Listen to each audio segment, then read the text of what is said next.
phone. Thank you for joining us this morning, Mr. Trump. So we saw these incidents in Tucson last night. What more will you be doing to stop your supporters from acting out like this? Well, it's not only Tucson. I mean, we had a great rally right next to Phoenix, and it was an amazing 21,000 people, but the protesters blocked the road. So you had thousands of people that couldn't get in.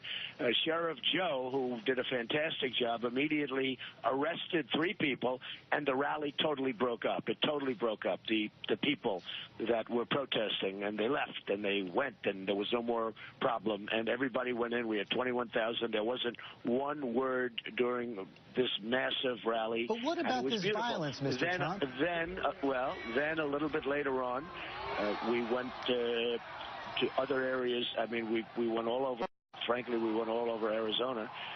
And we went to Tucson, and we had some people that wouldn't allow people for the rally into the door. They were making it almost impossible to get in. We had 6,000 or 7,000 people at least. We had 2,000 people outside. They wouldn't allow them in. These people are very disruptive people, George. But does that excuse punching and kicking a protester? Well, he or his partner was wearing a Ku Klux Klan outfit. This happened to be an African-American man who was a person at the rally, who was very, very incensed at the fact that a protester, would be wearing a Ku Klux Klan outfit, and he went. You appear to be excusing that kicking and punching frankly, there. that was it was a tough thing to watch, and I watched that. But why would a protester walk into a room with a Ku Klux Klan outfit on? Well, it looked like he was wearing an American flag right there, but does that justify violence, punching and kicking? If you would have seen him just before he went up the stairs, him and his partner were one of them was wearing a Ku Klux Klan outfit. So you're not going to condemn the protester who kicked and punched that person? We don't condone violence, and I say it, and we have very little violence, very, very little violence at the rallies.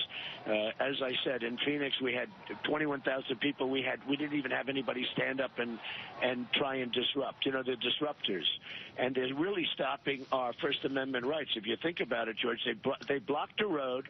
They put their cars in front of a road. We had thousands and thousands of people wanting to come. They were delayed for an hour because of these protesters. And, at what point do people blame the protesters? These are people that are So you're blaming the agitators. Protesters, not the person who actually punched and kicked the protester?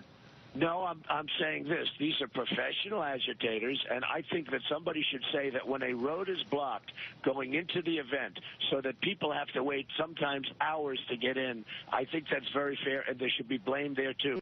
When signs are put up, lifted up with tremendous profanity on them, I mean the worst profanity, and you have television cameras all over the place, and people see these signs, I think maybe those people have some blame and should suffer some blame also. Well, we also have seen that video there of your campaign manager, Corey Lewandowski, who does appear in that video to grab the collar of the protester, also your private security. Why is your campaign manager out in the crowd engaging protesters? This is the second incident. Well, you know what? Because the security at the arena, the police were a little bit lax, and he had signs. They had signs up in that area that were horrendous, that I cannot say what they said on the sign, but the ultimate word, and it was all over the camera, and frankly, the television cameras can't take it, and they can't do anything about it, and I will give him credit. Spirit. Now, he didn't touch. He wasn't.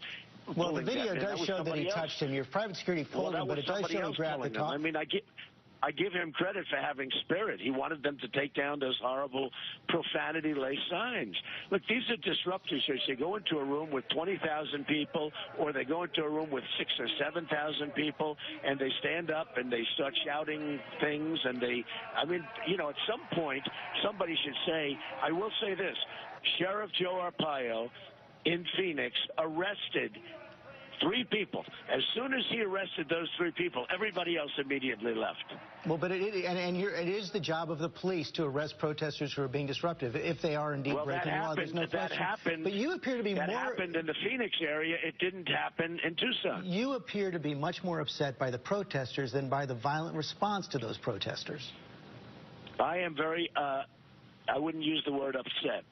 I think it's very unfair that these really, in many cases, professional, in many cases, sick protesters can put cars on a road, blocking thousands of great Americans from coming to a speech, and nobody says anything about that.